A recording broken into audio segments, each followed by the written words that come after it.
quoi votre truc ? Votre truc ce matin, c'est le Téléthon. Le Téléthon, actif depuis 35 ans, a décidé de changer sa traditionnelle peluche par un livre pour enfants. Cette initiative imaginée et produite localement vise à mieux refléter les valeurs de l'association. L'histoire écrite par la journaliste et auteure Sophie Evard et illustrée par Nicole Deval a été choisie à la suite d'un concours de projets. Le livre sera disponible en décembre. Avant sa sortie, des personnalités dont Xavier Michel du groupe Alios, qu'on a rencontré ce week-end du côté du Payot Festival, lisent des extraits du livre dans des vidéos disponibles sur le site de la Fondation. Pour suivre cette campagne, rendez-vous dès maintenant, par exemple sur le site téléthon.ch et sur les réseaux sociaux du Téléthon. Je reçois ce matin Sophie Evard et Nicole Deval. Bonjour mesdames. Bonjour. Bonjour. Merci d'être avec nous. Et tout d'abord, bravo pour cette jolie initiative et pour ce beau projet finalement. Comment tout a commencé ? Qui c'est qui nous raconte un petit peu la genèse de cette histoire et de l'histoire de cette petite Mia, hein, c'est comme ça qu'elle s'appelle. Oui, c'est ça, c'est Mia. Alors, je commence volontiers. Donc, en fait, ça fait pas très longtemps que le Téléthon fait des peluches, chaque année comme produit d'appel de dons et d'appel aux dons. Et en fait, ça faisait déjà un certain temps qu'ils cherchaient à changer au niveau de problèmes écologiques, notamment parce que les peluches viennent de Chine. Et puis, cette année, ils ont eu l'idée de faire un livre pour enfants. Et puis, moi, ça fait déjà 3 ans que je travaille comme bénévole au Téléthon, que j'illustrais la peluche. Oui. Et du coup, tout naturellement, en fait, j'ai été mandatée pour illustrer ce livre. Alors ça, c'est effectivement un gros changement. Tout le monde a l'habitude, en période début décembre, souvent, de voir les pompiers ou la protection civile ou des bénévoles vendre cette fameuse peluche. Ça, c'est terminé pour le Téléthon cette année. Maintenant, c'est un bouquin. Et quand on vous a présenté ce projet, j'ai envie de dire presque naturellement, vous avez décidé de travailler ensemble. Comment ça s'est passé ? Alors, pour ma part, c'était d'abord un concours. Oui. Donc, l'idée, c'était de proposer un synopsis des personnages, une idée, une manière d'aborder l'histoire, que la peluche sautait un peu dans une histoire différente. Il y a quand même un petit animal qui rappelle la peluche. C'est une belette, d'ailleurs. C'est sûr.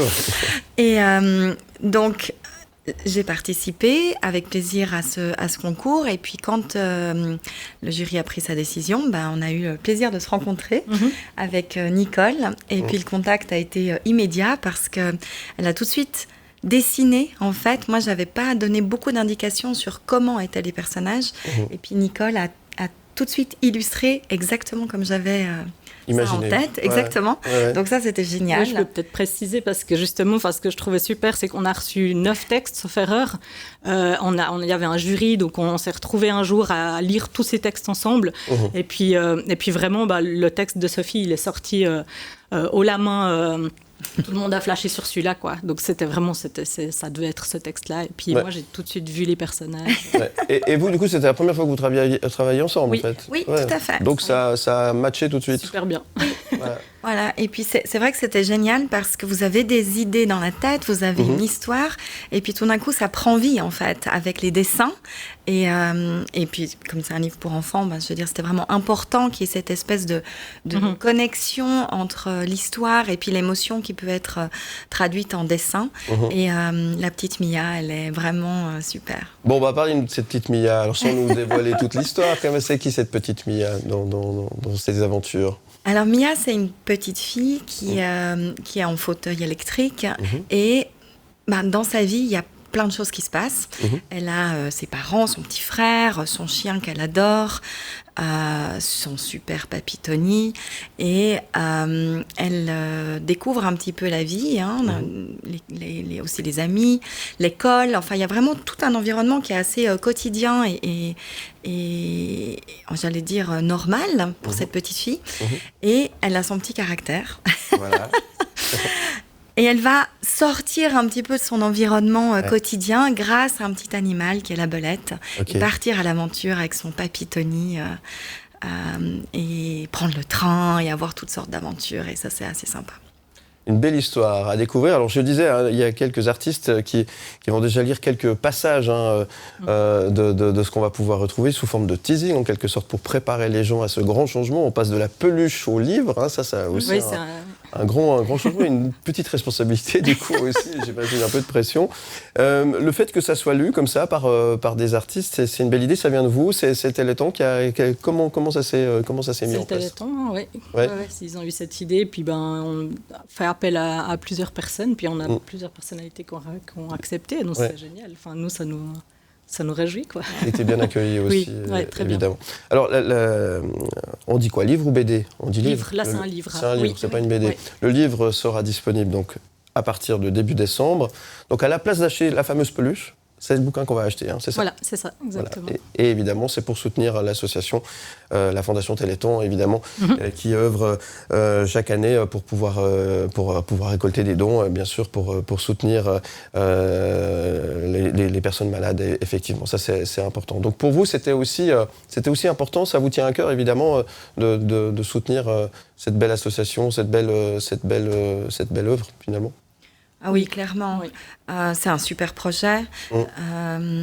C'est vraiment important, c'est-à-dire que l'histoire est là, le livre illustré est là, mais dans le fond, sont les personnes qui vont venir soutenir toutes les actions du Téléthon. Ils avaient une peluche, il y a un livre maintenant, mais la démarche, c'est la même. On est là et puis on soutient tout ce qu'on peut faire autour de cette problématique. Il faut savoir que les dons servent à plein de choses différentes. La recherche, le soutien aux familles, offrir des camps à des enfants qui ont besoin aussi de pouvoir se retrouver et faire des choses. Donc il y a vraiment énormément à faire dans ce domaine-là. Et puis on n'en parle pas tout le temps. Je crois que c'est important aussi de mettre la lumière sur leurs actions et d'être là. Donc finalement, il faut juste passer sur le stand, faire un petit coucou, acheter un chouette bouquin et je crois qu'il faut s'engager. Oui, puis ça peut être une jolie idée cadeau de Noël aussi, un cadeau intelligent, effectivement. Mais il y a une petite crainte quand même, parce que les gens avaient l'habitude de leur petite peluche, et qu'ils collectionnaient. Là, du coup, vous arrivez avec un livre, ça perturbe un peu, effectivement. Il y a une petite crainte un peu quand même? C'est sûr que moi, la plupart des livres que je sors, finalement, ça regarde que moi. Enfin, si ça se vend ou pas, ça va m'affecter moi. Là, si ça se vend pas, c'est sûr que c'est. Mais ça va se vendre. Mais je pense que, en tout cas, les échos qu'on a jusqu'à maintenant. Et ça va rester. Alors ça, c'est le premier. En fait, l'idée, c'est de faire un tome chaque année, c'est ça? C'est qu'il y ait une sorte d'histoire qui continue, une suite en quelque sorte. On s'attache à Mia, et puis l'idée, c'est justement qu'on retrouve l'idée de la mascotte chaque année. Donc on aura un petit animal différent dans chaque livre qui permet de faire le lien et puis de continuer avec cette idée de mascotte. Donc c'est pas complètement disparu.